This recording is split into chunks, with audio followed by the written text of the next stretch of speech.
സംസ്ഥാനത്ത് അമീബിക് മസ്തിഷ്ക ജ്വരം ബാധിച്ച് ഒരാൾ കൂടി മരിച്ചു.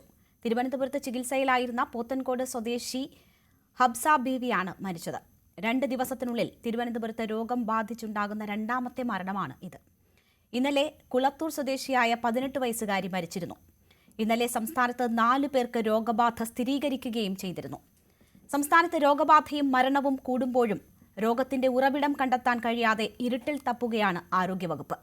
കഴിഞ്ഞ വർഷം 38 പേർക്കാണ് രോഗം ബാധിച്ചതെങ്കിൽ ഈ വർഷം ഇതുവരെ 135 പേർക്ക് രോഗം സ്ഥിരീകരിച്ചു.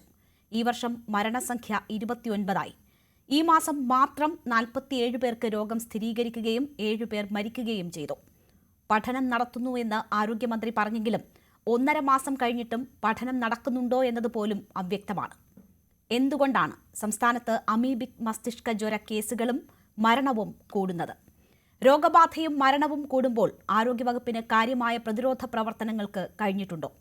ജനങ്ങളുടെ ആശങ്ക അകറ്റാൻ, മരണനിരക്ക് കൂടിയ രോഗത്തിന്റെ കാര്യവും കാരണങ്ങളും ജനങ്ങളെ ബോധ്യപ്പെടുത്താൻ എന്തൊക്കെയാണ് വേണ്ടത്?